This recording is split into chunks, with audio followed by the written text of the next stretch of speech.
el contexto actual de la salud mental en el país. Por esto nos acompaña el doctor Uribe el día de hoy. Y vamos también a conocer el estado de avance de los integrantes del comité frente a las herramientas virtuales propuestas. De este modo, entonces, los temas van a ser los siguientes. Entonces, inicialmente, pues nuestro saludo de bienvenida. Vamos a verificar muy rápido un poco cómo nos ha ido con el tema del desafío formativo, sobre todo recordando esas distintas rutas pues, para el desarrollo de este desafío que nos hemos planteado como comité para este año. Seguiremos con la intervención del doctor Uribe. Vamos a tener un espacio al final con la posibilidad pues, de tener conversación y preguntas y respuestas. Y finalmente, pues cerramos con nuestro tema de recursos de apoyo para el cuidado de la salud mental. Entonces, bueno, para esta parte inicial, doctora Claudia, si quieres. Bueno, no, Vemos aquí. rápidamente, listo, no, rápidamente lo que quiero decirles a todos y a todas es nuevamente qué alegría estar vinculados juntos a propósito de esta invitación que le pudimos hacer a Miguel para que nos acompañara el día de hoy. Y definitivamente esta invitación que hicimos en el tema formativo, pues mueve otros intereses, mueve a otras personas de más unidades a querer unirse y poder estar en el espacio del Comité de Salud y Formación Integral, y pues definitivamente esto termina siendo un reflejo de el compromiso no solamente que tenemos con la salud mental, lo que venimos haciendo con la universidad, sino también el interés que tenemos de poder seguir aprendiendo y apropiando lo que está pasando con nosotros y pues los desafíos que seguramente seguimos teniendo en nuestro día a día y desde nuestro quehacer como empleados, como profesores, como estudiantes, etcétera, pues para poder seguir contribuyendo a ese tema de la salud mental. Entonces, pues nuevamente, bienvenidos. Vamos a ver unas cosas muy rápidas, particulares del Comité de Salud y Formación Integral, que para quienes nos acompañan el día de hoy nuevos, ustedes saben que venimos, el Comité de Salud y Formación Integral, pues lleva muchos años funcionando en la universidad. Y ha buscado priorizar en estos últimos 2 años el tema de salud mental para poder construir y aportar juntos a este modelo de cuidado, salud y bienestar, y pues viene trabajando realmente en este instante en las unidades que han estado vinculadas en construir estos planes de acción que puedan vincularse a las gestiones de medio universitario y que nos permitan a todos poder seguir haciendo vida y aportando todo lo que implica pues el cuidado y el acompañamiento en la universidad. Entonces, pues con esto, yo creería, Raúl, que adelantemos todo el tema del componente formativo, lo que venimos avanzando para poder hacer la De acuerdo. presentación de Miguel y seguir. Muchas gracias. Claro que sí. Muy bien. Entonces, veamos un poco en este segundo punto que queríamos plantearles, pues el cómo vamos con el desafío formativo. Recordemos aquí entonces que para este año, dentro del comité, nos planteamos 3 desafíos. Un desafío que vemos allí en el medio relacionado con la gestión y que ha implicado precisamente todo ese proceso de el acompañamiento en el planteamiento de los planes de acción específicos en salud mental a las distintas unidades y dependencias.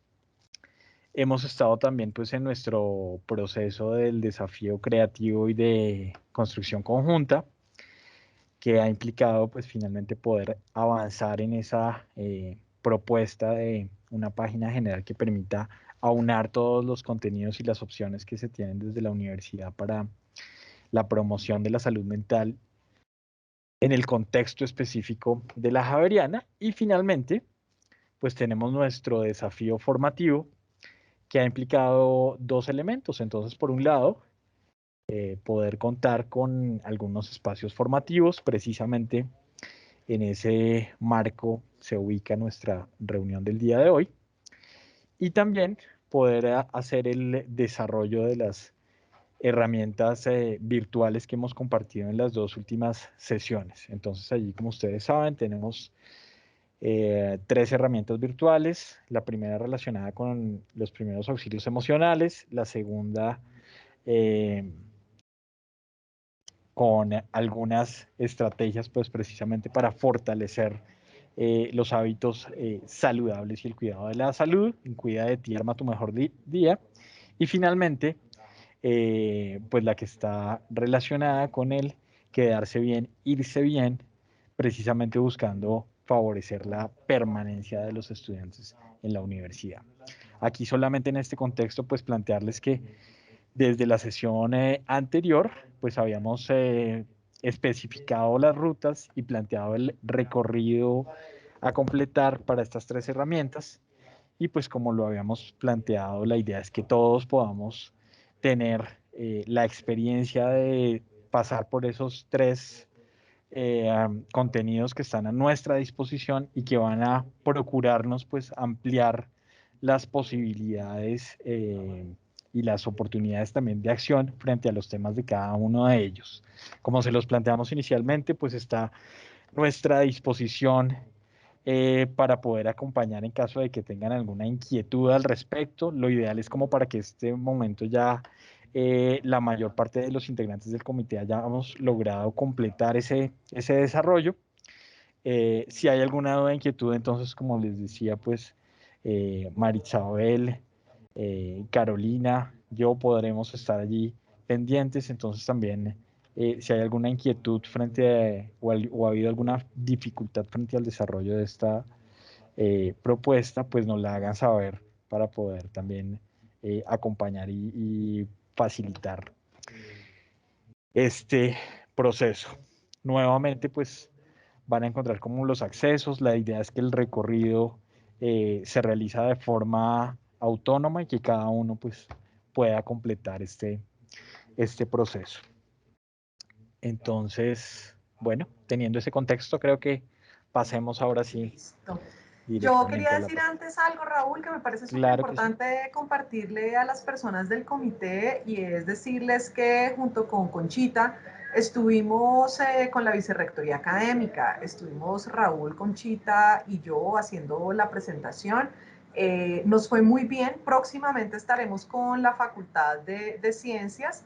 Y en este irnos muy bien es que logramos, pues bueno, no solamente vincular a todos allí los directores que finalmente terminan teniendo una gran injerencia en los diferentes espacios frente a esto que hemos avanzado, sino que tuvimos la posibilidad de poder compartirle también a la Vicerrectoría Académica los avances que vienen haciendo este petit comité en donde estaba Marta Lupe, bueno, y otros más, me disculpan que no tengo muy presentes los nombres, en donde han estado avanzando con esta landing page o este recurso que queremos tener de todos los herramientas y la caja de herramientas, digamos, de fácil acceso para toda nuestra comunidad. Y pues a nuestro vicerrector le llamó mucho la atención. Entonces próximamente tendremos una reunión programada con él y con el vicerrector del medio universitario para poder presentarles el proyecto y buscar que pues nuestro director de tecnologías de la información pueda apalancar entonces el proceso también con los recursos que necesitamos para poder salir adelante. Entonces eso era como un pequeño paréntesis. Y pues bueno, ahora sí entonces pues nuevamente darles la bienvenida y especialmente agradecer inmensamente la presencia de nuestro querido José Miguel Ignacio Uribe Restrepo. Quiero nombrarte por esos 3 maravillosos nombres que finalmente yo creo que dan una dosis muy especial y particular de quién eres, de qué eres, de lo que has construido, de lo que has aportado. Y especialmente decirles que para nosotros nuestro querido doctor Uribe, nuestro señor Miguel Uribe, y Miguel Uribe es una persona muy importante y muy especial para la Vicerrectoría del Medio Universitario y también para el Centro de Asesoría Psicológica y Salud. Con él hemos trabajado de la mano muchísimos proyectos, muchas cosas. Estamos con nuestra rotación de salud pública todo el tiempo y todos los semestres allí retribuyendo en temas que nos permiten a nosotros también estar muy actualizados en nuestro quehacer. Y lo último, pues el desarrollo que hicimos con él y parte de su equipo, con Laura Ospina, que fue la herramienta de primeros auxilios emocionales, que fue una apuesta también muy grande desde la Vicerrectoría del Medio y apalancada por nuestra vicerrectora administrativa, quien nos permitió también con los recursos hacer viable este proceso de formación que nos permite poder terminar armando una gran red de cuidadores. Entonces, nuestro querido director del Departamento de Psiquiatría y Salud Mental trabaja con la Facultad de Medicina, es médico, psiquiatra, especialista en psiquiatría de enlace de la universidad, también psicoanalista de la Asociación Colombiana de Psicoanálisis, magíster en salud pública del Johns Hopkins. Bueno, definitivamente con una experiencia de una humanidad maravillosa, se vinculó a nuestra universidad desde el año 1990, quien ha estado pues allí como profesor asistente y también como profesor asociado. Entonces, pues nuevamente, bienvenido a este espacio y gracias por tu generoso tiempo y tu generoso acompañar para poder seguir irradiando tu saber, experticia y visiones en este proceso. Muchas gracias y bienvenido. Claudia, muchas gracias. Le faltó agregar que también con problemas de identidad, debido a la existencia de 3 nombres, nunca saben cómo combinarlo, ni cuál decir, ni cuál es el de verdad, pero bueno, eso es un tema para otra reunión. Raúl, si puedo compartir mi pantalla porque hice algunas modificaciones de última hora. Claro, claro que sí, señor. Sí, señor. Sí, sí, sí.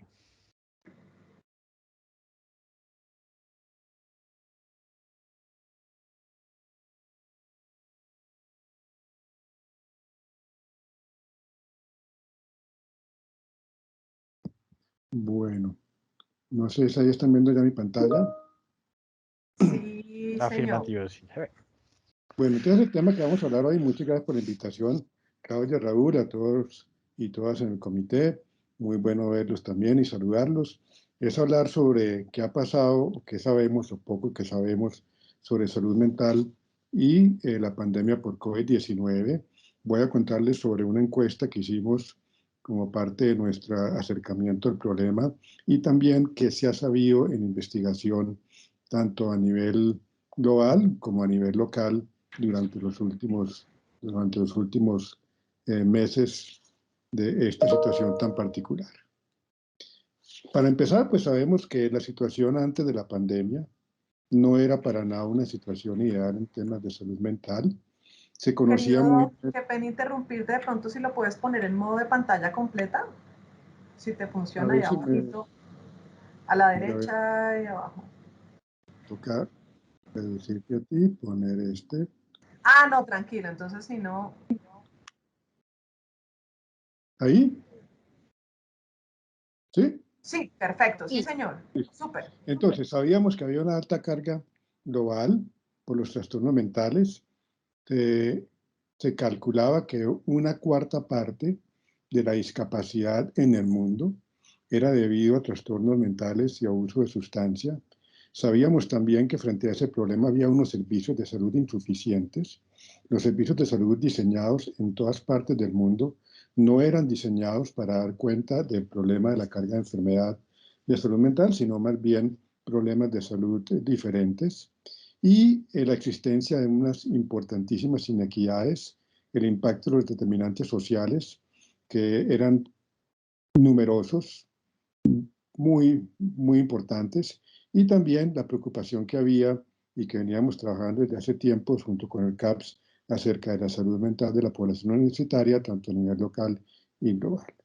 Luego viene la pandemia por COVID-19, que se puede entender también como una especie de desastre natural, pero como todo desastre natural, es a la vez un desastre social, porque las consecuencias no es solamente las consecuencias directas de todo el proceso de transmisión, morbimortalidad, sino todos los efectos sociales que conllevan siempre estas situaciones y además la existencia de sindemias, es decir, de la coincidencia estructural de distintos problemas de salud, no solamente uno, sino varios que confluyen, que venían desde antes y que no habían sido resueltos.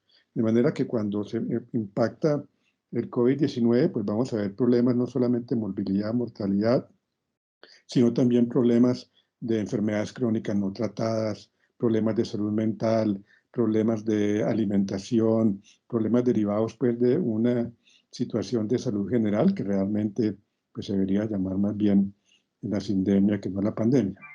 Y también tenemos a plazo mediano, o sea, nos enfrentamos con lo que traemos, con el impacto y luego con las secuelas o las consecuencias del COVID, tanto como una infección y como una enfermedad particular, también como las consecuencias económicas, sociales tan generalizadas y masivas producto de la situación.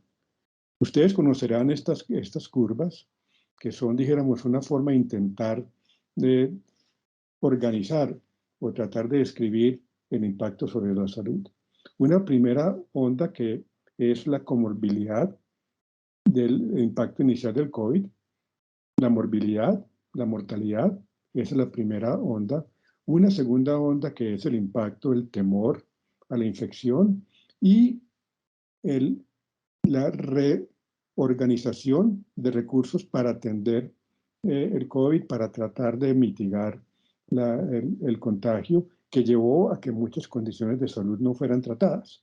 O sea, ustedes recordarán que durante los primeros meses de la pandemia, del confinamiento, por ejemplo, en urgencias de San Ignacio, lo que nos decían los equipos de urgencias era que eso parecía como que asustaban. Al principio no había prácticamente nadie, porque la gente tenía un temor inmenso a consultar, y luego se fueron consultando, pero cuando consultaban ya con cuadros mucho más graves por el tiempo que se había demorado la persona en acceder al servicio de salud, o simplemente porque hay personas que no han accedido a servicios de salud, dado pues el temor del COVID.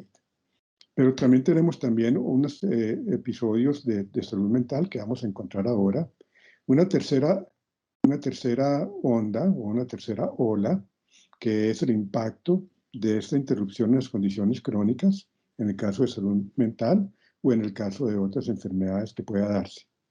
Ahí ven ustedes que también hay una curva que es sobre la recuperación de las personas que han estado en cuidados intensivos. Cuando nosotros miramos las estadísticas del impacto del COVID, uno siempre mira casos nuevos, siempre mira mortalidad, pero se le olvida que detrás de esos datos que hay una cantidad de personas que tienen secuelas, consecuencias, que no entran dentro de las estadísticas de personas que fallecieron, pero sí personas que han estado severamente comprometidas y enfermas y en proceso de recuperación por la propia enfermedad pues, del COVID-19. Y una cuarta ola que es todo el impacto a largo plazo sobre la salud mental de las personas, el impacto económico y lo que pueda esto modificar la evolución de las enfermedades. Entonces, dado este contexto, queríamos ver qué estaba pasando con la salud mental de los jóvenes al principio de la pandemia. Este es un estudio que hicimos en la facultad. Aquí están los investigadores con algunos estudiantes que lideraron parte de este proyecto, pero un proyecto colaborativo también con investigadores en Perú y en Buenos Aires, aunque los datos de ellos no los tenemos en este momento, pero haré un comentario sobre ellos. Nosotros teníamos como objetivo evaluar la salud mental de los jóvenes durante y después del distanciamiento social obligatorio por el COVID-19 en Lima, Bogotá y Buenos Aires, y tratar de entender cuáles eran los factores asociados a la presencia y evolución de síntomas. Entonces, esto es también parte de un proyecto que ojalá podamos ir compartiendo resultados con ustedes, que es sobre construir resiliencia y recursos para reducir los problemas de salud mental en los jóvenes de América Latina. Es un proyecto financiado por el Reino Unido, en donde hay 3 ciudades que estamos participando, Buenos Aires, Lima y Bogotá, y es identificar un grupo de jóvenes urbanos entre los 18 y los 24 años de edad, con y sin síntomas de depresión y ansiedad, seguirlos durante un año, mirar quiénes se recuperan y tratar de entender cuáles son los factores que hacen que las personas se recuperen de su depresión y de su ansiedad, sobre todo entender los recursos que utilizan. Recursos personales, recursos sociales, recursos comunitarios, recursos del servicio de salud. Entonces, este estudio, dijéramos que es un estudio de cohorte que estamos empezando en este momento, pues acogía bien nuestra encuesta de salud mental. Lo que vamos a mostrar son los datos de las personas que completaron 2 escalas que les voy a explicar y luego un análisis multivariado de los mismos. Aquí están las fechas de las encuestas para que recuerden. Esta encuesta se hizo con 2 picos de respuestas en mayo 25 del año pasado y luego un grupo que contestó entre junio 15 y junio 22. O sea que estamos hablando de los primeros meses de la pandemia, estamos hablando del momento en que había más estrictas medidas de confinamiento, de cuarentena, distanciamiento, restricción de movilidad. Los jóvenes no estaban acudiendo a la universidad, no estaban estudiando presencialmente, estaban todos, dijéramos, en la casa. Como es de esperar, contestaron más mujeres que hombres, 65% mujeres. Aquí, para resaltar la edad, casi 21 años en la mayoría de la muestra, o sea que estamos hablando de una población joven. Obviamente la mayoría solteros, y habían completado la educación secundaria el 66% de ellos, es decir, la mayoría de nuestros encuestados eran universitarios. ¿De qué estratos venían quienes contestaron la encuesta? Ven una distribución, dijéramos, que muestra que la mayoría venían de estratos 2, 3 y 4, o sea, estratos medios, muy pocos de estrato 6, muy pocos de estrato 1, o sea, que es, dijéramos, una muestra que contempla estratos medios. ¿De qué localidades contestaron? Casi todas de las localidades de Suba, Kennedy, Engativá, Usaquén y Bosa y Chapinero fueron las más frecuentes, y luego, dijéramos, hubo pues menos respuestas de otras localidades de Bogotá. Sumapar no tuvo respuesta seguramente por la parte de dificultades de encontrar difusión de la encuesta a través de medios virtuales, pero si miran las localidades mayores, pues también, dijéramos, son localidades representativas de Bogotá. También corresponde, dijéramos, a los estratos que encontramos. Hicimos una serie de preguntas y queríamos ver cómo se sentían en términos de tristeza y en términos de ansiedad.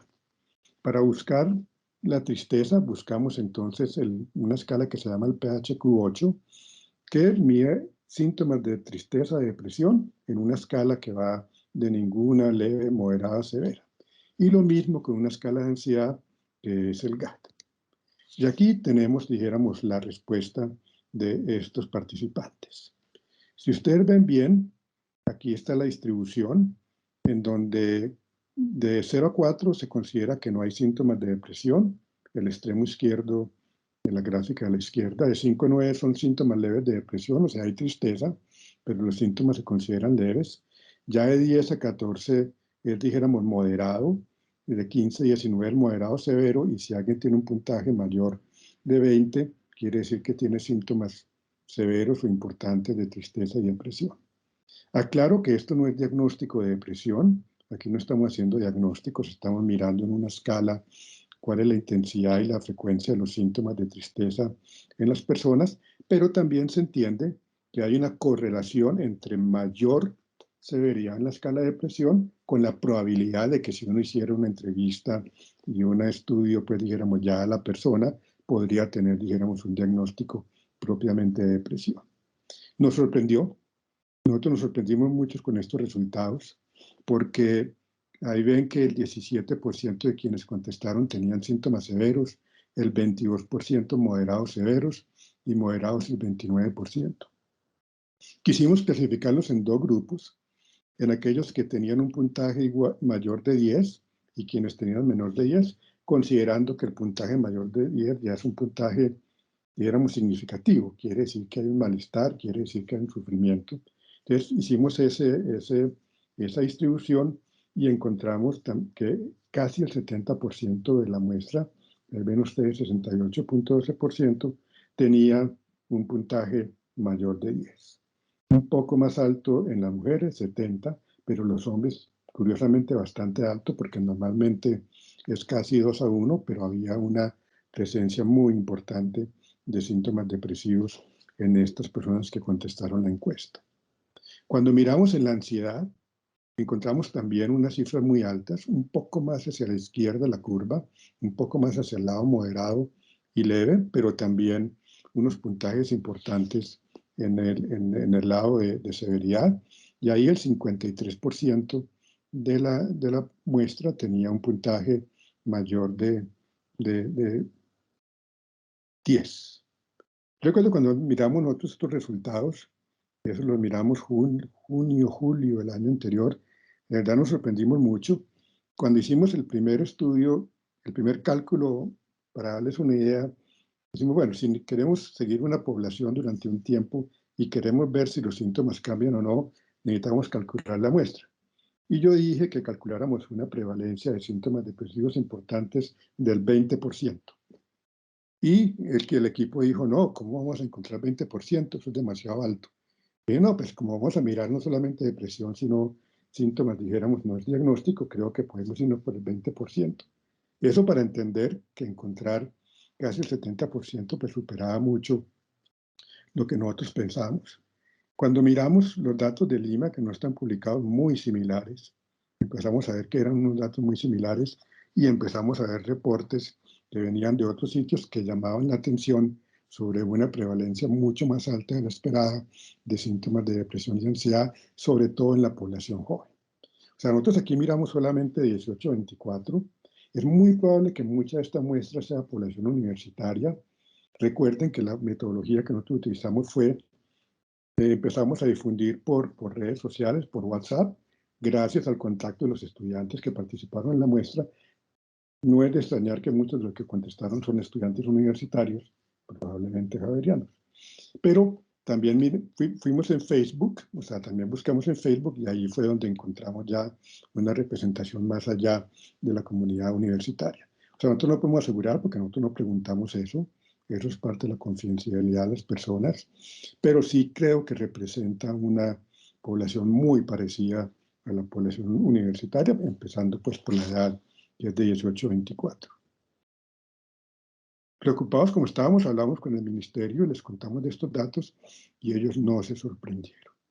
Yo creo que lo único que me sorprendió fui yo, porque las demás personas casi siempre esperaban encontrar eso. Yo decía, no, pero esto es reactivo, esto tiene que ser una cosa reactiva, dijéramos circunstancial a lo que está pasando. Yo no creo que esto sea, dijéramos realmente, que los jóvenes estén con más diagnóstico de depresión y ansiedad, sino que es, claro, distanciamiento social, no van a la universidad, están encerrados, hay alta incertidumbre, pierde uno todo su red de apoyo social usual, la conversación en la universidad, la cafetería, la calle, la tienda, etc. Y sí, entonces hay un malestar, pero yo no creo que esto sea, dijéramos, trastornos mentales. Pero vamos a ver qué dice la investigación posterior. No sé si hasta ahí quieren hacer alguna pregunta, algún comentario.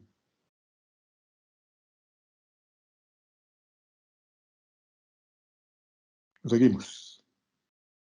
Creo que seguimos, Doc. Listo, Seguimos. entonces sigo contando la historia. Entonces, también hicimos un análisis multivariado, o sea que comparamos a aquellos que tenían un puntaje mayor de 10 con quienes no, para ver qué diferencias encontramos, y vimos que había una asociación importante con género, ser mujer, con estar poco informado sobre el COVID-19, con la percepción de la cuarentena como un evento estresante, también con el hecho de si un miembro de la familia había perdido el empleo, se asociaba con una mayor probabilidad de tener síntomas importantes de depresión y ansiedad, en este caso depresión, si las relaciones con la familia y los amigos habían empeorado, muy importante con disminución de la actividad física, hubo una correlación importante con la percepción de la dieta menos nutritiva y en el caso de la ansiedad hubo una asociación similar en los factores que acabo de enunciar, pero también con la inseguridad de la alimentación. Pero nosotros también queríamos saber cómo se sentían las personas en ese momento. Entonces, esa fue la fase, el elemento cuantitativo, pero preguntamos cómo estaban viviendo, tratando de entender un poco. Aquí lo que les cuento es cuánto habían salido esas personas en los últimos 7 días. A uno se le olvida, pero fíjese que el 60% de ellos no había salido, sino uno, o no habían salido apenas 1 o 2 días y acaso unos minutos. Eso demuestra que eran personas que estaban, pues dijéramos, con todas las medidas de confinamiento y disminución de la movilidad. Pero también contestaban, por ejemplo, que ellos pensaban que la cuarentena impuesta por el gobierno, el 56%, casi el 57% de ellos, estaban de acuerdo con esa medida para contener la pandemia. Pensaban que ellos habían respetado las medidas dictadas, y ya en ese entonces, muy temprano en la cuarentena, ellos pensaban, la mayoría de ellos, 63.5, que la cuarentena tendría un impacto negativo sobre su futuro académico laboral. Estaban en desacuerdo con la afirmación de que el coronavirus no los afectaba a ellos y pensaban que la cuarentena iba a tener más consecuencias negativas que positivas. Lo que muestra esto es tratando de dar como una fotografía del estado mental o emocional, de la percepción que tenían quienes contestaron la encuesta, pero estaban claramente preocupados y estaban claramente, dijéramos, pensando que esto podría tener más consecuencias negativas que positivas. No creían, en ese entonces les preguntamos que si en 6 meses todo volvería a ser como antes. El 72% dijo que estaba en desacuerdo, lo que demuestra que son personas inteligentes y que sabían que eso no iba a pasar en 6 meses. No creían, no estaban muy convencidos de que el sistema de salud estuviera en capacidad de atender los casos de coronavirus. Y esa respuesta es una respuesta compleja ahora. Tampoco pensaban, curiosamente, que aunque ellos respetaban las medidas, pensaban que las personas en Bogotá no estaban respetando las medidas y consideraban de pronto que sí, que la pandemia podría dejar unas enseñanzas positivas para la sociedad, 64%, y que la cuarentena sí había sido muy estresante para ellos. Entonces eso le da a ustedes como una idea de cómo era la percepción en ese entonces, de pronto no muy distinta de las percepciones que teníamos nosotros también en ese momento. Mucho los había afectado la vida, la epidemia, el coronavirus, y indagando un poco más sobre otros elementos importantes para nosotros, el 50% de ellos habían tenido dificultad para estudiar virtualmente, no habían podido practicar su deporte o su práctica artística usual. Yo creo que eso fue uno de los factores más negativos para la salud mental de los jóvenes. Sentían un porcentaje importante que la relación de pareja se había visto alterada y que habían perdido 20% de ellos el trabajo, habían dejado de trabajar. Como sabíamos o pensábamos que las consecuencias económicas y sociales podrían tener un impacto, les preguntamos si las personas en su trabajo en su hogar habían perdido su trabajo o dejado de trabajar. Casi una tercera parte de la muestra tuvo un impacto importante, y recuerden que en el análisis multivariado el hecho de que una o más personas de su hogar perdieran el trabajo o el empleo o hubieran dejado de trabajar se correlacionaba con mayor probabilidad de tener problemas depresivos o síntomas de depresión y ansiedad.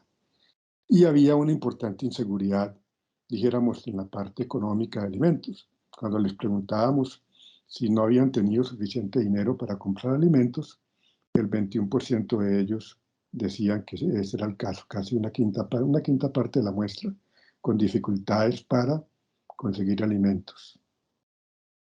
En ese entonces, claro, todavía eran muy bajitos los casos, solo 5% habían tenido un familiar cercano y que hubiera sido hospitalizado solamente el 1% y que hubieran perdido a una persona solamente el 1%, pero estos son los primeros meses y antes de que se diera el pico, siquiera primero. Otras cosas interesantes de esta encuesta fue preguntarles qué había cambiado en su relación con la familia. Y claro, eventos tan complejos como es una pandemia, como es un confinamiento, como son las medidas de movilidad y distanciamiento social, pues van a tener un efecto diferencial en los grupos poblacionales. No todo el mundo se va a ver afectado de igual manera y no todo el mundo se va a ver afectado de manera negativa. Pero ahí ven ustedes, dijéramos, si ha empeorado o ha mejorado. En la línea gris sí ha mejorado, y curiosamente casi una tercera parte de ellos decían que la relación con la familia había mejorado. Es interesante. Se confinan, están en casa, están con su familia, unos empeoran, miren la línea azul, como es de esperar, pero un porcentaje de ellos sienten que mejoró la relación con la familia y la mayoría pues no cambió de manera significativa. Pero cuando les preguntábamos qué había pasado en la relación con sus amigos, encontrábamos que era más pronunciado el hecho de que había empeorado la relación con los amigos. 42% en el caso de los hombres, 37% En el caso de las mujeres, si comparen con la familia, en donde estaba un poco como en relación inversa, en que había más personas para quienes la relación con la familia había mejorado que empeorado. Aquí encontramos que para los jóvenes más había empeorado la relación con sus amigos o pares comparado con aquellos con quienes había mejorado. La alimentación cambió. Ya les conté que fue un factor, dijéramos, que se correlacionó. La percepción de una dieta menos sana se correlacionó con síntomas de depresión, los ingresos económicos. La barra azul muestra a aquellos que disminuyeron ingresos económicos, una parte importante de la muestra. Dijeron que habían disminuido mucho, y la línea gris, eso se debería considerar porque dicen que han disminuido un poco. Solo la línea a la mitad, tanto para mujeres como para hombres, esa barra es la que dice aquellos a quienes no cambió mucho su ingreso económico, o sea, solo el 22% de ellos tuvieron un ingreso económico igual o que hubiera mejorado durante esos meses. También quisimos saber qué había pasado, qué habían hecho frente a ese malestar o frente a esos problemas. Les preguntamos si habían pedido apoyo a algunos de sus amigos o familiares, y algunos de ellos dijeron sí, pidieron apoyo a los familiares, pero también la barra de la mitad es la que nos interesa, donde dice que quisieron hacerlo, pero no lo lograron, más o menos el 20%. Buscamos también saber si habían pedido algún servicio de salud mental o un acompañamiento psicológico virtual, y no, la mayoría de la muestra, pero nos interesaba era los que intentaron hacerlo, intentaron buscar algún servicio de salud mental virtual, y fue que no lo pudieron lograr el 20% de las mujeres y el 14% de los hombres. Si vamos por el lado más optimista, el 10% de los hombres lograron encontrar ayuda, y el 14% de las mujeres. Estas cifras, dijéramos, no las voy a... Bueno, ya eso nos da una idea de qué era lo que estaba pasando en ese momento. Entonces hicimos un segundo seguimiento, que decidimos hacerlo en diciembre del año anterior. Noviembre, diciembre, si ustedes recuerdan, noviembre, diciembre, fue después del primer pico, y cuando ya se habían relajado muchas medidas de distanciamiento, restricciones. Empezaba también más reuniones familiares, diciembre, y fue un poco antes de que empezara el segundo pico, que fue en enero de este año. Esperando, dijéramos, que, claro, si es sensible a las condiciones, si es sensible a la posibilidad de interacciones sociales, pues las interacciones sociales mejorarían los síntomas depresivos. Pero en estos primeros análisis que tenemos, encontramos que, aquí no se ve tan claro, pues si ustedes miran el porcentaje de PHQ, en este caso, la última, donde dice severo, 40% de la muestra, y pongámoslo simplemente en normal o leve, era solamente el 36% de la muestra, o sea, muy parecido, o sea, no había, dijéramos, una respuesta tan marcada de los síntomas depresivos, o sea que una vez más yo estaba equivocado, porque acuérdense que mi teoría era, y sigue en parte siendo, esto es algo reactivo, esto es algo dado con unas circunstancias muy excepcionales, muy distintas, que de manera muy lógica lleva a sentimientos de depresión y tristeza. Y con ansiedad encontramos algo parecido. ¿Cuáles fueron las conclusiones en ese momento? Lo primero, que hubo un impacto significativo sobre la salud mental de los jóvenes durante los primeros meses de la pandemia, con una alta prevalencia de síntomas depresivos y de ansiedad, que el distanciamiento, y también recuerden que nosotros decíamos, no hablemos de distanciamiento social, hablemos de distanciamiento físico, y pienso que es mejor hablar de distanciamiento físico que de distanciamiento social, tratando de decirle a las personas que el hecho de que estén, dijéramos, sin salir, no quiere decir que no puedan tener interacciones sociales virtuales y demás, pero distanciamiento físico es distanciamiento social. Y nos parece que estamos viendo efectos de distanciamiento social. Que había factores económicos muy importantes, mucha incertidumbre sobre el futuro, cierta desesperanza, que en algunos mejoró la red familiar, no en todos, y que lo contrario vimos en la red de pares, tendió a empeorar la red de pares más que mejorar. E hicimos algunas recomendaciones que eran sobre todo pues fortalecer programas de acompañamiento psicológico virtual. Ojalá que inviten a mentes colectivas a una próxima presentación, si es que no los han invitado ya. Fortalecer modalidades de apoyo e interacción de pares, nos están diciendo que eso fue lo que se afectó y que eso, dijéramos, un factor que podemos nosotros trabajar mucho. Diseñar estrategias de información, hubo de todo modo mucha información sobre salud mental durante el aislamiento, eso se hizo.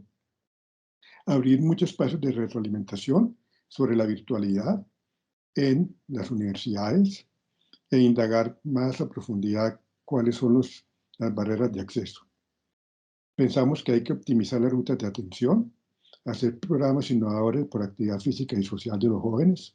Eso dijéramos, sí va a haber ese impacto sobre la actividad física, sí va a haber ese impacto sobre la nutrición, sí va a haber ese impacto sobre las actividades artísticas usuales de las personas, que son elementos tan importantes para el bienestar global de las personas. Pues habría que adelantarse, y de todos modos hubo cosas, porque sé que Artes trabajó, también dijéramos, hubo mucha actividad en la universidad dirigida a actividades físicas en casa, pero hay que hacer una buena evaluación de los alcances y limitaciones de esas actividades y, bueno, hacer una vigilancia en salud, una especie de observatorio para poder entender mejor qué ha pasado con estos comportamientos en los jóvenes.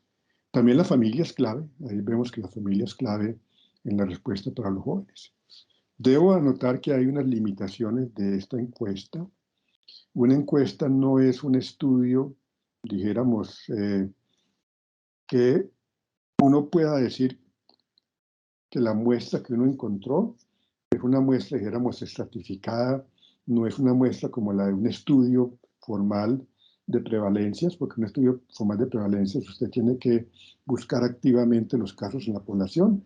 Aquí sabemos que hay un sesgo de selección, porque aquellos que contestaron posiblemente eran las personas que tenían más interés, entonces puede haber una sobrerepresentación de personas con síntomas depresivos comparados con si usted hubiera hecho eso persona a persona. Aún así, también en las encuestas, las personas suelen ser un poco más abiertas al contestar que en el cara a cara, con el cuestionario y demás. Y lo que se sabe es que las personas en encuestas online tienden a ser un poco más honestas en sus respuestas. El tamaño de la muestra, si bien es bueno, porque fueron más de 800 participantes, finalmente hubo muchos que empezaron sus encuestas, pero que no terminaron. Complementamos esto y hago una pausa para la discusión y después hablo del segundo tema de qué ha pasado con otros estudios. Y es que en el mismo momento estábamos haciendo el estudio sobre diagnóstico y atención de depresión y uso de alcohol en atención primaria. Estas diapositivas las tenemos en inglés, pido disculpas, pero es que apenas las presentamos el viernes pasado para los financiadores. Entonces, como teníamos una población, ya estamos hablando aquí, aquí hago un salto, esto es población general, no solamente jóvenes, población que asiste a centros de salud de AB Salud, Santa Rosa de Viterbo, Duitama, Soacha, Armero, Guayabal, Bosch. Entonces, lo seguimos, bueno, queremos ver, llegó la pandemia, afortunadamente estábamos terminando el estudio, no pudimos volver a reclutar participantes nuevos, pero ya habíamos casi terminado. Y dijimos, bueno, vamos a ver en aquellos que tenemos ya con diagnóstico de depresión o de ansiedad en atención primaria, o sea, gente que no está en servicios especializados, cómo fue el impacto de la pandemia. Y aquí simplemente resaltar unos datos. El impacto de inseguridad de alimentación significativo. Entre algunas veces y con mucha frecuencia, casi el 70% de la muestra tuvo problemas, dificultades para conseguir alimentación, y eso dijéramos en distintas partes, ya no solamente Bogotá. Inseguridad económica, sí, muchos. 63% de ellos sentían una inseguridad económica importante, pero interesante, acuérdense que o sea, si la pandemia es uno debería utilizar la palabra experimento natural, porque eso no es un experimento, pero es un experimento natural. O sea, es algo que pasó, que nadie planeó, y usted observa la respuesta en el tiempo. Como es algo tan complejo, pues la respuesta, vuelvo, insisto, va a ser muy distinta en distintas poblaciones, en distintos grupos. No puede uno generalizar, pero sabemos, pues, dijéramos, la mayoría. Y esto para decir que en aquellas personas de la barra de la derecha que tenían diagnóstico de uso riesgoso de alcohol al inicio, ¿sí?, el 70% de ellos redujo el consumo de alcohol y solo el 5.3% de ellos lo aumentó. Y en el caso de depresión, pues obviamente como no tenían el diagnóstico de uso de alcohol, pues es menos marcado. ¿Por qué disminuyeron el uso de alcohol? Posiblemente por dificultades de acceso, posiblemente porque estaban más encerrados. Y recuerden que había ley seca y seguramente mucha gente el consumo de alcohol está asociado con el bar de la esquina o con las cervecerías al otro lado de la séptima, entre la 53 y la 42. En fin, el consumo de alcohol puede estar asociado a cosas sociales o de acceso o todo eso que se vio impactado por la cuarentena y pudo haber reducido el consumo de alcohol en algunas personas. En otras incrementó. Aquí estamos hablando de personas con diagnóstico, la que ya tienen, dijéramos, un uso riesgoso de alcohol.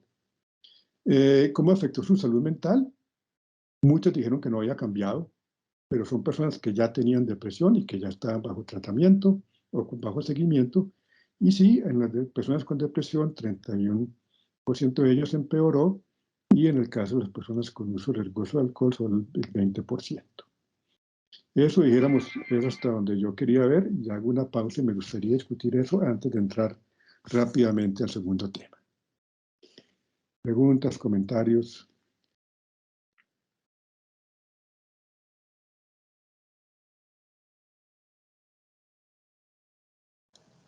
Por ahora, digamos, ninguno, como que una visión, doctor, en la que muchos de esos aspectos de alguna manera uno los compartió, ¿no? Algunas preocupaciones, algunas incertidumbres, algunos miedos, cuando usted decía no, que no salían ni a la puerta de la esquina. Yo, ups, ¿no? Son cosas que nos van tocando y yo digo, nosotros ahorita afortunados porque ya estamos saliendo a trabajar y tal, pero aún a pesar de que se ha liberado tanto, ¿cuánto de esto no persiste hoy en día, no? En pleno octubre del 2021. Muy interesante los datos que nos muestra hasta ahora. Muchas gracias. Sí, yo le presento estos datos a los estudiantes del primer semestre de medicina en nuestro curso y siempre les hago la misma pregunta. Les digo, ¿ustedes se sorprenden de estos datos? Y siempre me dicen, no nos sorprende para nada. Así nos hemos sentido. Y luego les pregunto, ¿y ustedes creen que esto ha mejorado o ha empeorado? Y la última vez que lo pregunté fue hace 2 meses y me dijeron, no, nosotros creemos, en general, pues, que algunos dirán que sí, pero muchos de ellos dijeron, no, nosotros creemos que está igual, que eso no ha mejorado. Y les pregunté, ¿pero por qué? ¿Por qué no ha mejorado si ustedes ya están, dijeron, pues los de medicina, en cosas mucho más mixtas, ya no hay esas restricciones, ya había pasado el último pico, el tercero que fue tan devastador?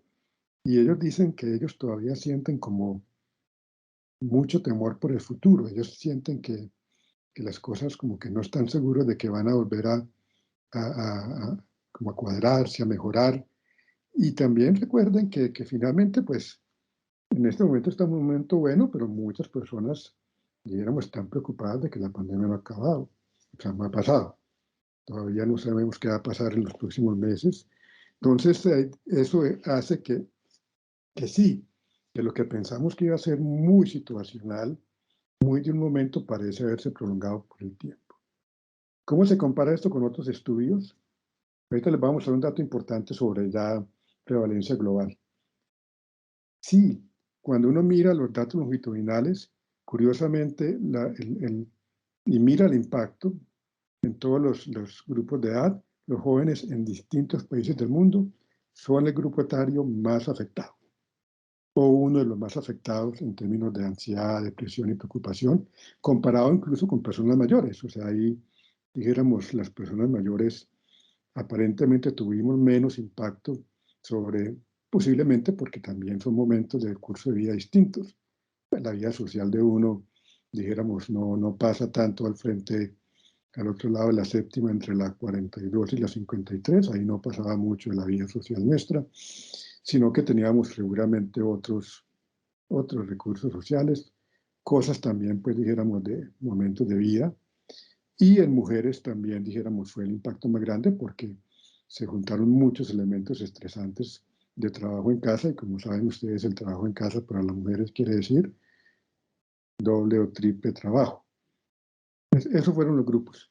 Una cosa que no se ha investigado mucho que yo conozca es el impacto sobre, dijéramos, adolescentes, porque aquí estamos viendo 18 a 24, que todavía, poco adolescentes, y preescolares y escolares.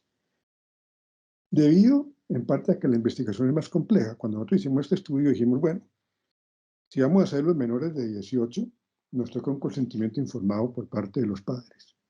E imagínense ustedes conseguir un consentimiento informado por Internet en una encuesta de difusión masiva en personas que, muy difícil. Entonces dijéramos, y los instrumentos no son tan asequibles, el PHQ y el GATT, con todas sus limitaciones que tienen, porque las tienen, son fáciles de usar, no se demora uno mucho en contestar, dan una buena información, no son tampoco, pues, reflejos de toda la realidad de una persona, pero son útiles. Cuando usted va a estudiar el estado de salud mental de un niño escolar, es mucho más complejo los métodos.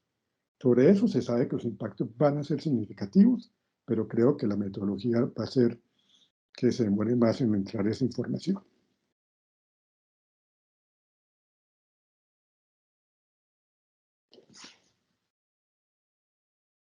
Si no hay más comentarios, te sigamos con la historia. Me vuelvo y pongo la campana. Sí, hay una mano levantada, doctor, qué pena Yo no interrumpirlo. estoy viendo. Doctora Ustedes Cecilia tiene la mano no veo. levantada. Sí, yo no veo. Sí, por señor. Haga. Tranquilo. Doctor Miguel, muchas gracias por la información, muy interesante. Yo tenía una pregunta que creo que recién respondió, y es esta tendencia de las mujeres en responder en temas de salud mental. Es algo que nos pasa también acá en el CAPS. Por ejemplo, el mayor número de personas que consultan acá en el CAPS, por lo menos en servicios individuales, son mujeres. Cuando yo le escucho, sí hay una tendencia también que son las mujeres quienes responden estas encuestas, que son muchísimo más amplias, y me genera esa inquietud como que, ¿qué pasa para que seamos las mujeres las que tendamos a responder más este tipo de encuestas? Y pues obviamente hay un referente importante ahí. Esa es una inquietud.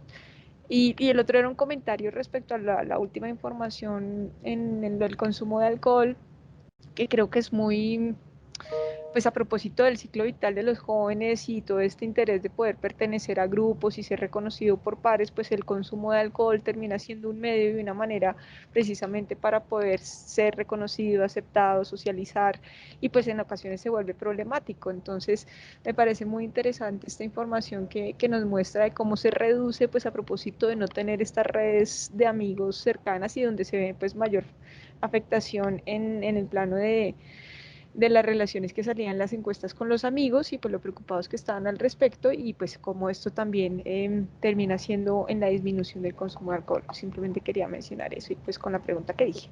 Ya, gracias.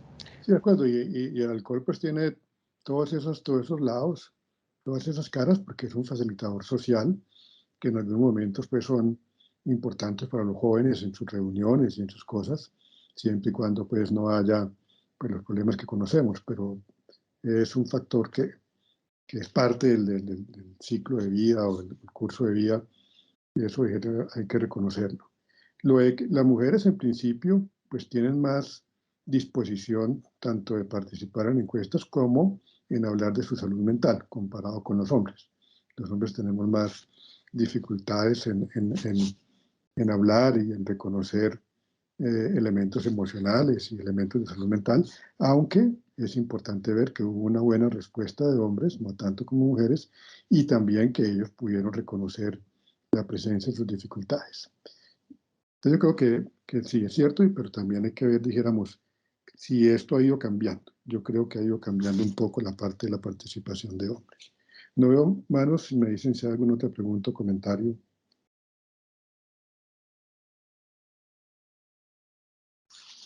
Sí, señor.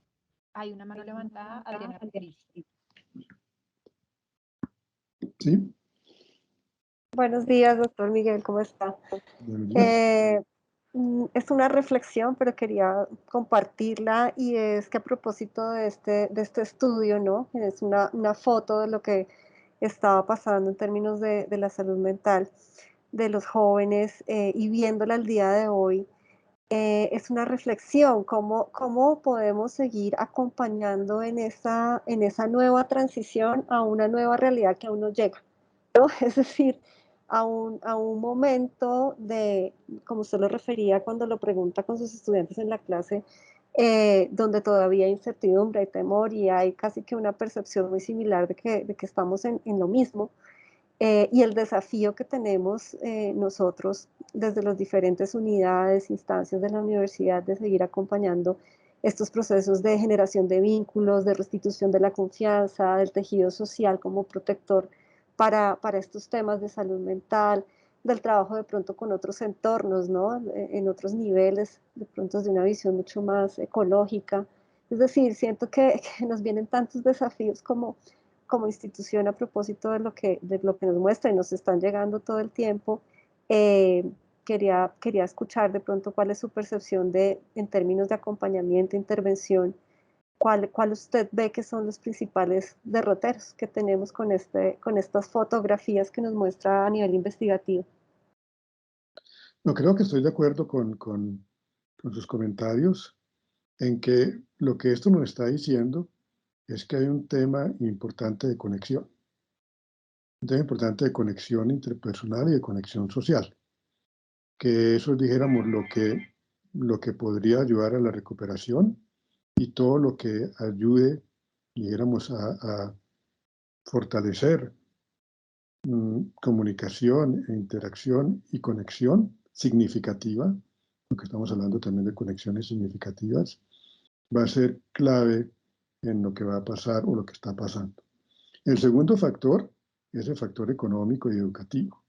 Ahí nosotros dijéramos, ahí sí había modelos anteriores en las crisis económicas grandes europeas que han sido estudiadas y eso muestra que el factor que mejor predice, digamos, en 1 o 2 años después de una crisis económica grande, distinta que esta, porque es que la generalización de esta no es comparable con ningún evento reciente.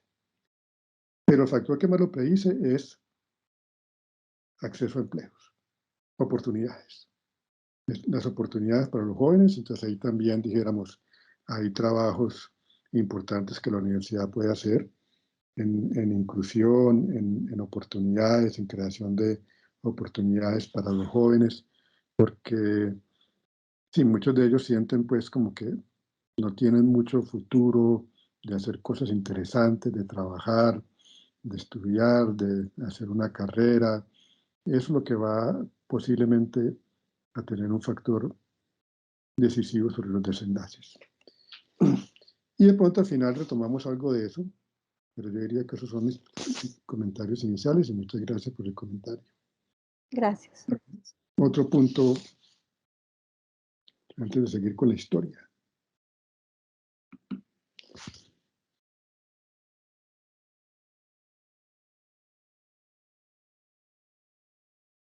Entonces, digamos que dado el impacto que estábamos viendo, no solamente nosotros, sino muchas personas en todas partes del mundo,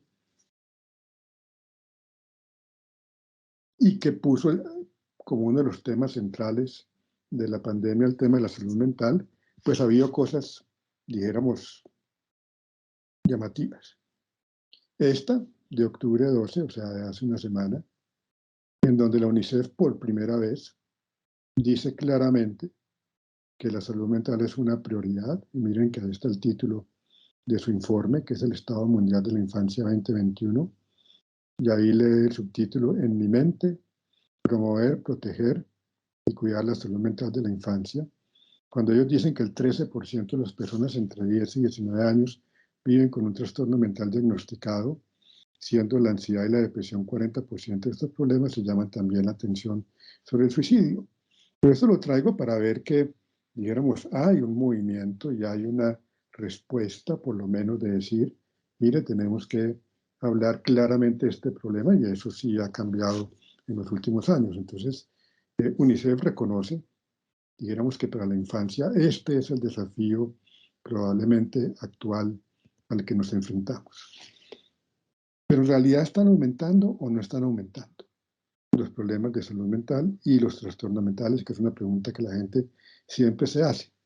Había algunos datos antes de la pandemia que entre 2005 y 2017 la depresión se había aumentado de 1.5 a 13% entre la población de 12 a 17 años en Estados Unidos, pero eso es un dato aislado, digamos, eso es un dato que llama la atención, pero no se puede generalizar.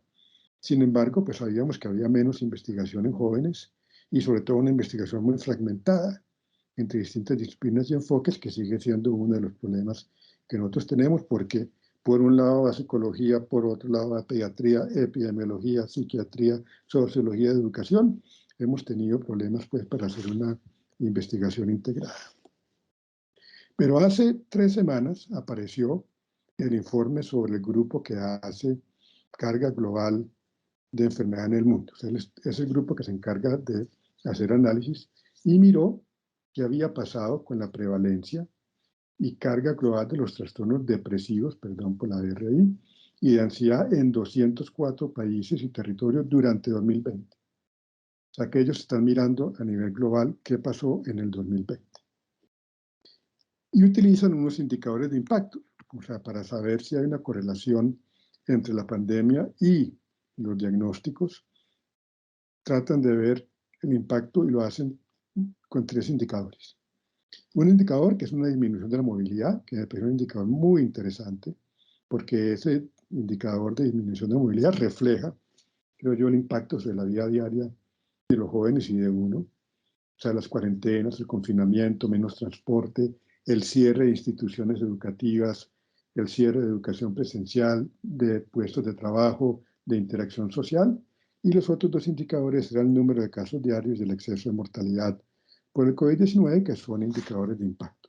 Entonces ellos miden el impacto, que va a ser distinto en cada país, porque ustedes saben que si bien ha sido global, no es cierto que todos los países hayan pasado con el mismo impacto. Unos países han tenido un impacto menor, otros países han tenido un impacto mayor. Colombia está, y la región de Latinoamérica, dentro de los países con mayor impacto por todos estos 3 indicadores. Y lo que ellos dicen es que el índice de impacto del COVID-19 sí se asocia a un incremento de prevalencia de trastornos depresivos y de trastornos de ansiedad. Entonces, ellos encuentran que hay una correlación importante entre mayor impacto por COVID y un incremento de trastornos depresivos y de ansiedad. Pero van más allá.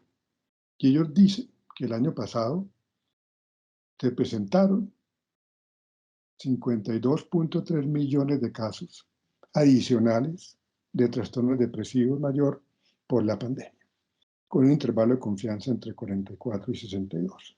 Es decir, que hubo un incremento de casos nuevos de 27.6%. Y en el caso de ansiedad, estiman 76.2 millones de casos adicionales, lo cual es un incremento de 25%, muy similar en cuanto a porcentaje, y en ambos esto fue más en mujeres. Si ustedes se ponen a pensar, para mí esto es sorprendente. Es sorprendente también, vuelvo a digo, como los primeros datos, porque es la primera vez que alguien dice que hubo un incremento tan significativo de casos de trastorno depresivo y de ansiedad, casos nuevos. Ellos no están mirando PHQ y no están mirando GAN. Ellos están mirando diagnósticos, o sea, con lo bueno y lo malo que tenga diagnósticos, pero es importante entender que lo que ellos están mirando son diagnósticos de trastorno depresivo utilizando una clasificación diagnóstica, o sea, no es simplemente presencia de síntomas. Y lo hacen utilizando solamente estudios que busquen prevalencia de acuerdo a instrumentos diagnósticos que permitan estimar la prevalencia de trastornos depresivos y ansiedad. Entonces, si bien nosotros teníamos una información que nos decía hay mayor síntomas de depresión y ansiedad en jóvenes.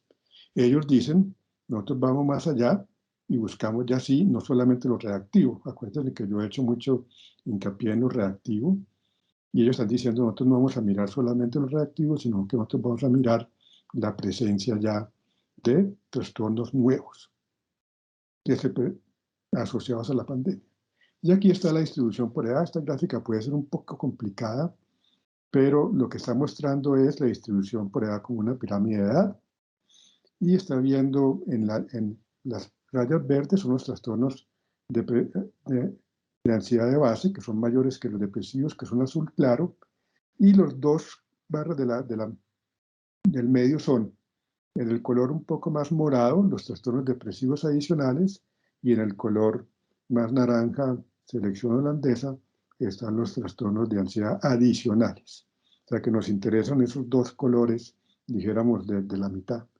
Y miren que el grupo de 15 a 19, 20 a 24, 25 a 29 tienen un mayor porcentaje de casos adicionales. ¿Verdad? Que también coincide este estudio que ellos hacen, señalando que son sobre todo las poblaciones jóvenes quienes tienen un exceso de casos nuevos de trastornos de ansiedad y depresión, que va disminuyendo un poco con la edad, seguramente también por la pirámide poblacional, pero también lo pueden mirar ustedes a través de porcentajes. Y aquí estamos mirando es el impacto sobre calidad de vida, sobre los días perdidos por enfermedad. Dos salvedades de este estudio. Como les dije, ellos se basan no en encuestas solamente, sino en estudios de prevalencia. O sea que tienen que ser estudios con diagnósticos, de manera que en muchas partes ellos no cuentan con estudios. Ellos cuentan con estudios, sobre todo en países de altos ingresos, y señalan que en los países, por ejemplo en Sudamérica, no tienen tantos datos que les permitan, dijéramos, llegar a estas conclusiones. Ellos no utilizarían los datos nuestros porque son de una encuesta, no son de un estudio de prevalencia. Entonces, dijéramos que aquí es un cálculo y es un estimativo, pero aún así creo que ese dato es significativo. Pero veo uno más datos adicionales para completar un poco como este panorama y terminar.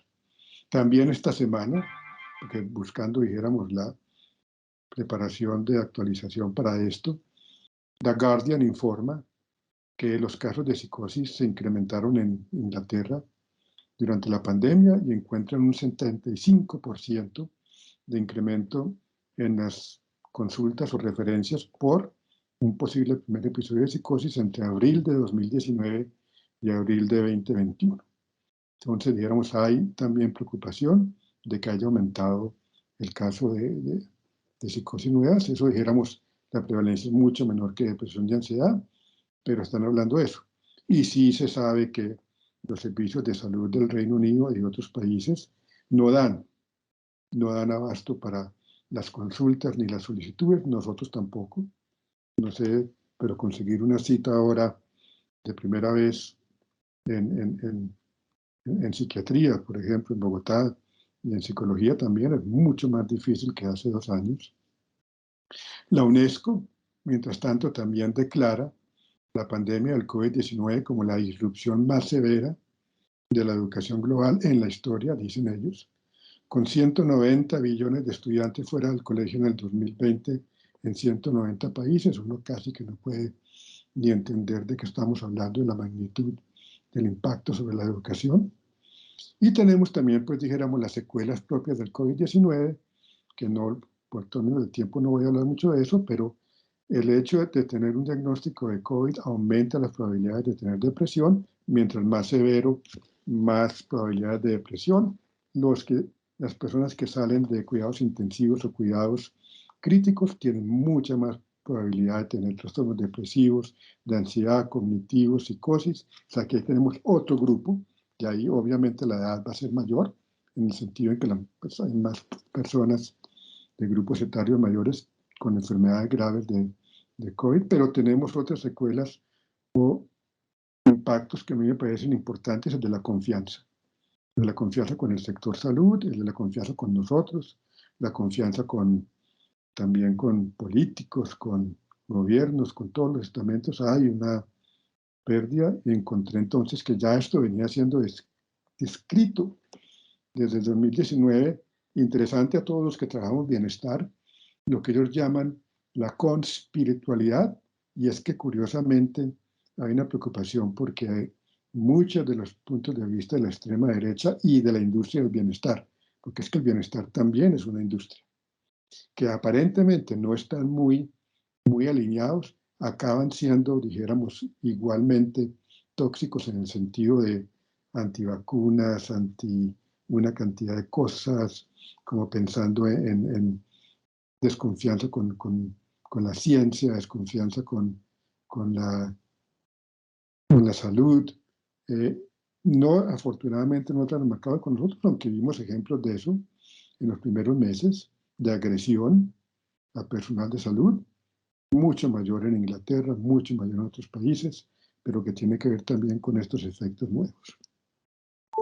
Yo dijéramos que aquí también traía, a raíz del comentario, cuando buscan los ingredientes activos en prevención, muchos de ellos tienen que ver con conexión humana. Esto específicamente son actividades que buscan los, entre comillas, ingredientes activos para jóvenes, muy reciente, de un programa que tiene The Wellcome Trust, y en las conexiones buscan lo que ustedes mencionaron: comunicación en la familia, conexión social, digital de calidad, apoyo a la familia, disminución de la soledad y el aislamiento, cohesión en los vecindarios, apoyo de pares, conexión en los colegios, inclusión social, relaciones sociales y, digamos, toda la parte de trabajo. Y finalmente, también para traer lo que trabajaron los estudiantes durante la última rotación, les preguntamos hace poquito a los estudiantes universitarios en un muro de palabras qué emoción describían, cómo se sentían en ese momento, y miren que hay un poco de todo: angustiada, agobiado, agitado, desesperado, despechado. Dijéramos, ahí en el centro hay un buen número de emociones de preocupación, de desilusión, agobiados, pero también hay un buen número de emociones que dicen: me siento contento, con confianza, feliz. Pero miren el conjunto, y yo creo que nos están diciendo que sienten al regreso, lleguemos a la universidad, mucha preocupación. Les preguntamos qué era lo que más extrañaban del campus, y ahí está el pescadito, que yo aprendí. Yo no había probado pescadito, o sea, no pasaba yo el test de javerianidad por ignorante, pero bueno, ya lo probé. Pero decían que extrañaban cambiar de ambiente, compartir con los amigos, la cafetería, el contacto social, pedirse todo, la gente y el sol, socializar, la comida, el campus, el parche. Entonces dijéramos que también hay ahí un poco de qué era lo que extrañaban, y también les preguntamos qué no les podría faltar durante una pandemia, pensando pues que experiencia, la experiencia, y mire ahí para artes, qué bueno, música en la mitad, muy bien, pero también pues dijéramos salud, Netflix, amigos, cuidado, aire libre, mascotas, llamadas, videojuegos, medios de comunicación, etc. Ya pues dijéramos que esto es como para aterrizar en un ejercicio reciente. Y siempre tenemos esta pregunta. Acuérdense que en la encuesta algunos de ellos, como el 60% de los jóvenes, dijeron que ellos pensaban que la pandemia iba a traer enseñanzas positivas para nosotros. Ya llevamos más de 1 año y medio y podemos ir haciendo un balance y decir si aprendimos o no aprendimos nada, si cambiamos o no cambiamos nada. Como digo yo, el mundo en febrero de 2020 no era el mundo perfecto. ¿Y será que queremos volver a febrero de 2020? Pues sí, febrero de 2020 es menos peor que junio de 2020, de acuerdo. Pero ¿no será que hay que aprovechar y decir, bueno, después de haber pasado por semejantes experiencias, habrá la posibilidad de que haya cambios en muchas cosas, digamos, de lo que hacemos y en muchas cosas de nuestros servicios de salud? La telemedicina se disparó, yo creo que llegó para quedarse. Eso, dijéramos, puede ser un efecto positivo, pero hay también escepticismo, en el sentido en que la inercia lleva a que los sistemas complejos regresen a sus estados de equilibrios anteriores. Esperemos a ver qué nos dice, dijéramos, los próximos días, años. Pues ahí termino y me gustaría entonces ya escucharlos a ustedes y comentarios.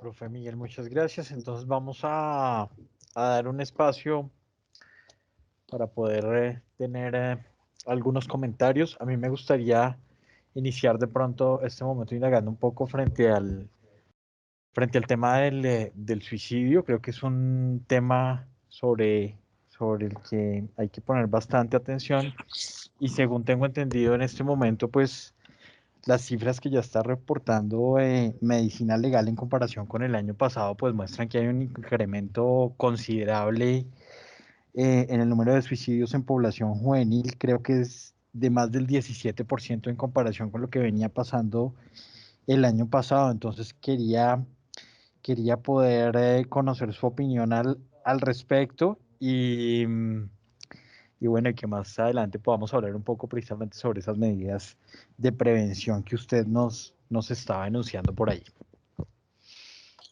El tema, la muerte por suicidio como indicador, es un indicador complejo y muy difícil de entender, en mi opinión.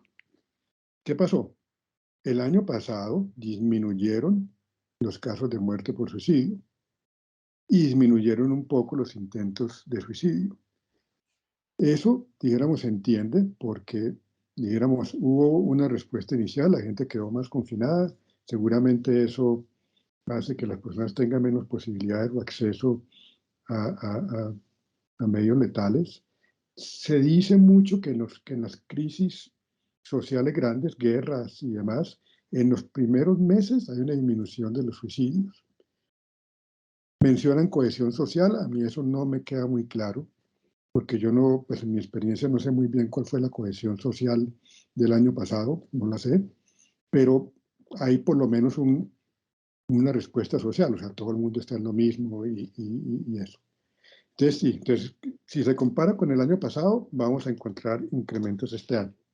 La última vez que revisé los datos en un simposio con el ministerio, todavía no había claridad de que estuvieran aumentando. Ahora bien, si uno mira las experiencias anteriores, va a incrementarse. O sea, no inmediatamente, sino que es como un coletazo. O sea, los suicidios es un coletazo que empieza 1 o 2 años después del evento social, digamos, de magnitud severa. Entonces, más o menos lo que Raúl comenta es lo que uno, dijéramos, podría ver. Eso pasó en la mayor parte del mundo, que disminuyeron los suicidios durante el año pasado, con excepciones. Hay países que algunos de ellos incrementaron y estamos viendo ya este año eso. Intentos de suicidio se incrementaron mucho este año.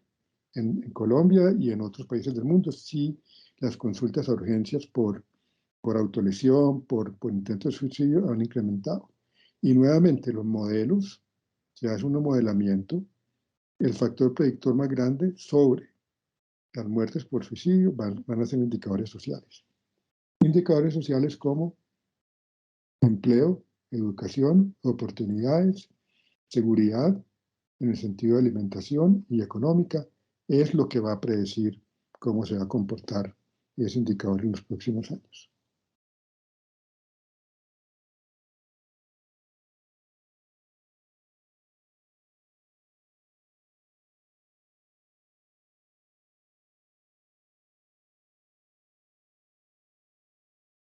Bueno, no sé si por ahí alguna inquietud, alguien que quiera plantear. De Sí, pronto Luisa. preguntarles si, por ejemplo, tienen como contemplado hacer una siguiente versión, una actualización del estudio, ¿no? Porque sería interesante que ustedes mismos, con las pautas que preguntaron, tuvieran la oportunidad de volver a tener esa mirada de la gente que contestó, no será la misma, pero al menos sí hacerse una idea de los criterios, ¿no? Porque claramente un momento es el impacto inicial, el instante, y otro es ahora que vienen estos meses posteriores. Hay muchas cosas que, como el doctor dice, llegaron para quedarse. Hay unas que sí, hay otras que no. Y yo pienso que nosotros tenemos un reto ahora bien interesante porque, pues lo digo, a veces percibo que el estudiante tiene miedo de venir aquí, pero no tiene miedo de ir a cenar con los amigos al restaurante, ni tiene miedo de ir a la rumba, tiene miedo de enfrentarse otra vez al parcial por sí mismo, sin ayuda de internet y de muchas otras cosas. Entonces, esa es como, no sé, como una ambivalencia. Yo entiendo que son jóvenes y lo que sea, pero es una situación real. Y bueno, o sea, hay que asumir todo, hay que asumir todo. No, así es, así es. Y la experiencia en medicina, que regresó un poco antes y además es muy parecida. Quienes estuvieron los primeros semestres en la virtualidad y vuelven a clases, dijéramos, están contentos, como ustedes dicen, pero tienen muchos temores, sobre todo de interacción social con el otro. Es curioso, de la parte social, de la parte en grupo, de las presentaciones. Ahí hay habilidades que uno adquiere sin darse cuenta que no pudieron adquirir durante esos meses. Eso también es importante. Y sí, yo creo que tiene que haber un observatorio de salud mental, un observatorio de salud mental en jóvenes. Siempre se ha querido hacer eso en la comunidad universitaria, o sea, que nosotros podamos tener un observatorio con algunos indicadores que podamos ver periódicamente cómo se comportan para saber dónde están, dijéramos, los problemas, qué cosas mejoran, qué cosas no van mejorando. Eso requeriría, pues, dijéramos, unos enfoques metodológicos particulares. Debo mencionar que al mismo tiempo que nosotros hicimos esto, un poco después el ministerio hizo una encuesta mucho más grande, pues tiene más músculo. Entonces hicieron una encuesta más grande en población, dijéramos, de Colombia y encontraron, si bien no unos incrementos tan importantes como los nuestros, sí encontraron también incrementos en distintos grupos de edad, o sea que coincide, o sea la información, dijéramos, tiende a coincidir en distintos aspectos. Y ellos dicen que aunque la consulta virtual se disparó, la consulta virtual que se ha hecho en los últimos años no alcanza a ser la misma que se hacía presencial durante el año anterior. O sea, sí hubo una buena respuesta y eso ayudó a que muchas personas siguieran, pero no es lo mismo que teníamos antes. Imagínense, tenemos más problema, pero menos capacidad de respuesta que antes. Eso es una situación ahí complicada. Cierto. Pero bien la telemedicina, ahí también anotando otras cosas, cuando hicimos un ejercicio de modelamiento hace poco, y participaron la Asociación Colombiana de Personas con Esquizofrenia y sus familiares, nos contaron que sus usuarios, los pacientes con diagnóstico de esquizofrenia, se habían sentido muy satisfechos con la telemedicina. Les funcionó. O sea, cuando se hace, funciona, limitaciones de eso, pero se sintieron muy satisfechos con haber podido seguir con sus controles, sus seguimientos, sus terapias virtuales. Gracias, doctor. Veo que Marta... Gracias, Luisa. Marta está por ahí con la mano levantada. Sí, buenos días, doctor. Me llamó mucho la curiosidad la diapositiva donde salen las palabras tendencia, de qué necesitaría en una pandemia, qué no le podría faltar. Y me causa curiosidad que no aparece la palabra familia. Y podría entonces, ¿cómo interpretar eso? O sea, los chicos no piensan que en esos tiempos de pandemia fue importante la familia, o en esos tiempos que estuvimos todos guardados y estuvimos todos en familia, hubo saturación más bien de compañía de familia. Usted lee muy rápido. No la vi. Eso, muy bien. Venga, estoy revisando ahorita con cuidado. Lo único que veo parecido es mi casa. Algunos dicen que no les puede faltar la casa. El techo, sí. Sí, no sabemos si con casa quieren decir mi Hogar. casa o mi hogar, exacto. Eso es lo único, pero tiene razón. No había yo, dijéramos, percibido esa diferencia. Pero sí está familia. ¿Sí está? Sí. Ah, yo no la vi. ¿Dónde está? Yo no la veo. Una cosa que no podría faltar durante la pandemia, sí. Al lado derecho de la diapositiva. Luego de más, cerquita sí, mascotas, cerquita sí, mascotas. está por encima de mi casa, correcto, en azulito. Ah, ok, es que no la vi y me causaba mucha curiosidad. Tienen Gracias. Pero acuérdense que en la encuesta inicial ellos dijeron que había mejorado para la mayoría, pero para algunos empeoró. Sí. Y sabemos pues que hubo conflictos grandes. Acuérdense que también otro indicador fue que incrementaron los casos de violencia de género, violencia doméstica, se incrementaron durante esos primeros meses, posiblemente por esos factores. Entonces, la familia juega un factor ahí protector en la mayoría de los casos, sí, pero en algunos casos también puede ser un factor disfuncional y de riesgo. Gracias. Sí, gracias por el comentario, muy interesante.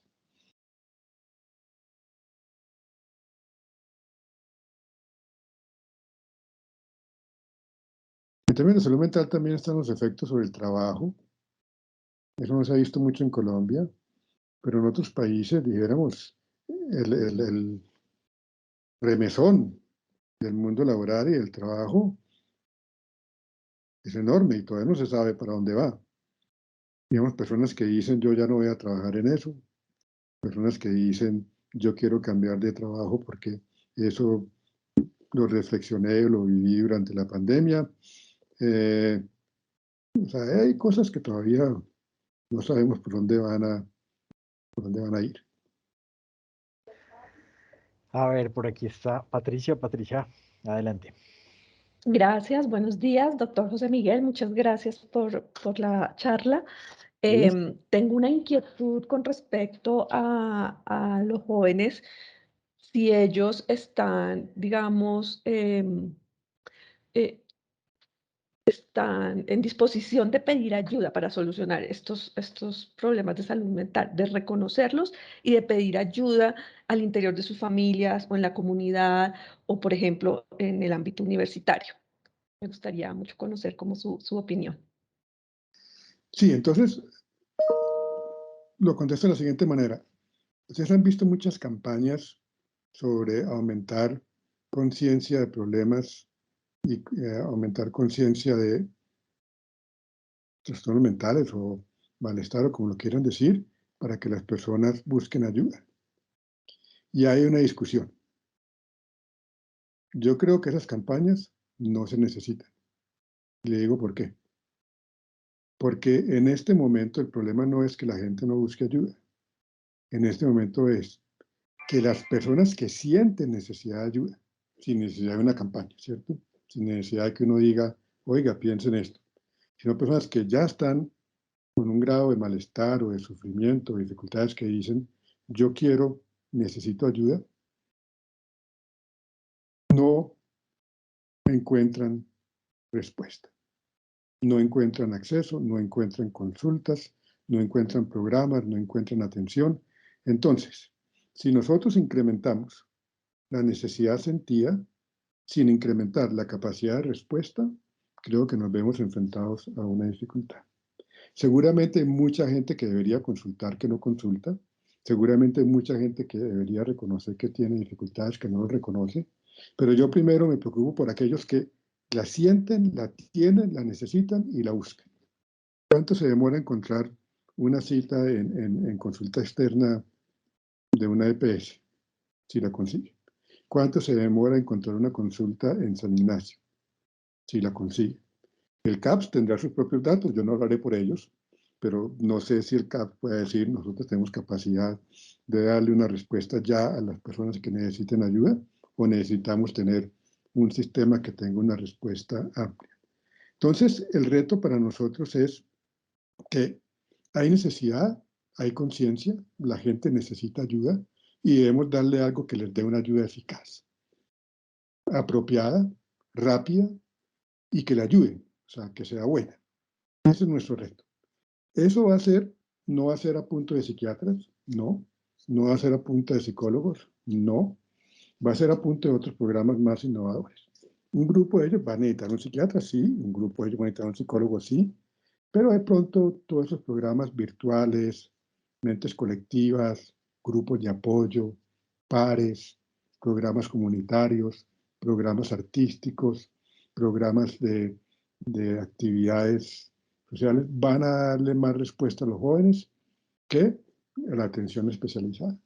Entonces, no sé, es una pregunta pues, muy interesante porque es una necesidad.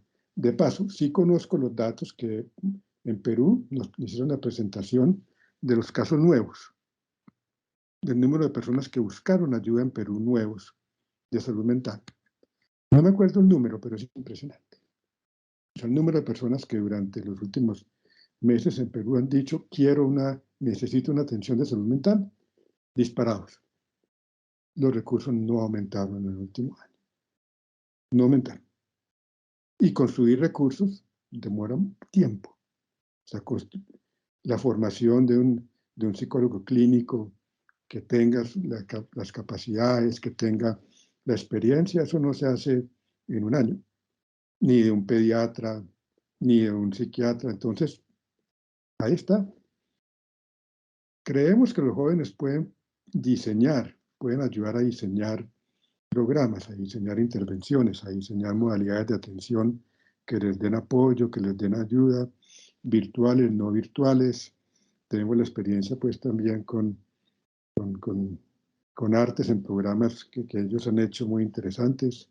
En este estudio que les menciono, una de las intervenciones que se va a hacer son intervenciones de arte, distintas con jóvenes con depresión y ansiedad, para ver eso que tanto les ayuda, pero tampoco vamos nosotros a decir, no, ahorita es un problema de las organizaciones artísticas que nos van a resolver el problema de salud mental de los jóvenes, tampoco. O sea, no, tranquilo, no vamos a hacer eso, pero sí vamos a decir, esto no es un problema que se responda en el consultorio de un psiquiatra.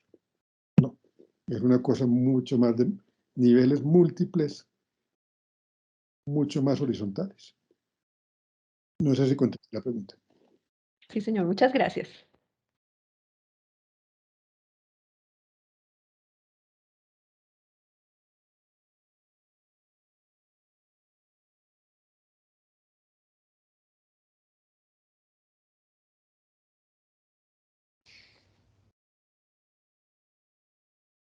A ver, ¿alguna otra inquietud por acá?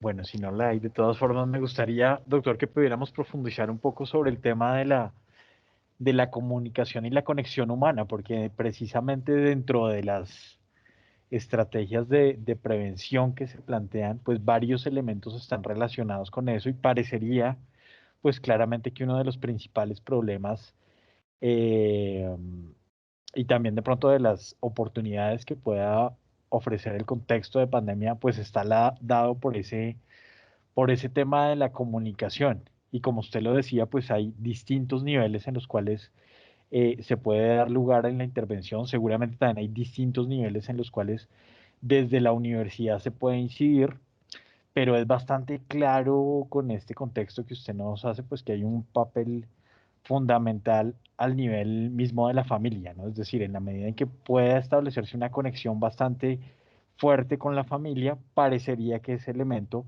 es un punto nodal sobre el que se puede incidir de una forma mucho más amplia en la disminución de esa sensación de malestar que puede estar generándose actualmente. Entonces, bueno, si quiere, hablemos un poquito con mayor profundidad sobre esas estrategias de prevención en estos últimos minutos que podrían aplicarse y que desde el contexto y la acción de la universidad podrían eh, ser elementos importantes a trabajar.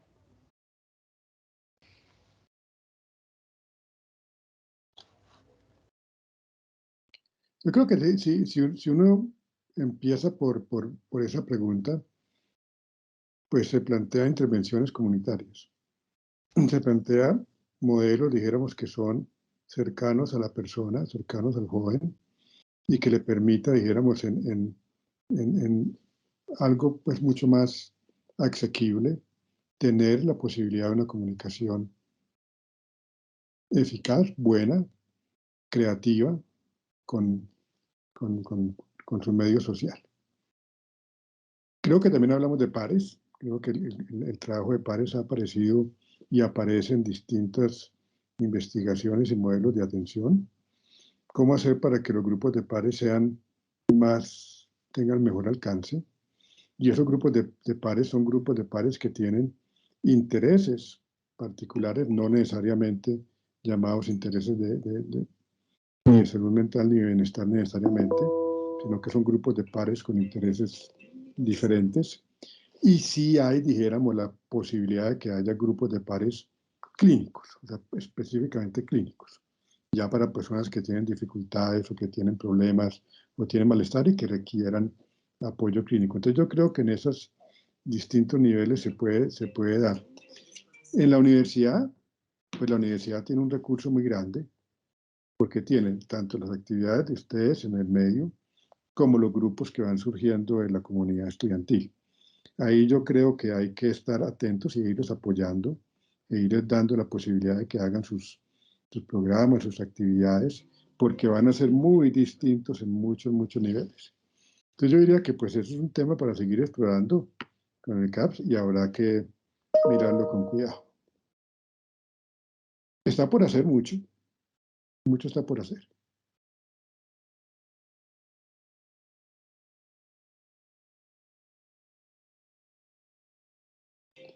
Yo debo despedirme, porque veo que tengo como una llamada insistente, pero muchas gracias a ustedes por la invitación. Quedo atento a comentarios. Claro que sí. Bueno, profesor. Pero un saludo a todos. Bueno, muchísimas gracias de verdad. Ha sido Muchas gracias. Un espacio bastante enriquecedor, profesor Miguel. Gracias. Maravilloso. Muchas gracias. Y seguiremos en contacto. Hasta luego. Chao, chao.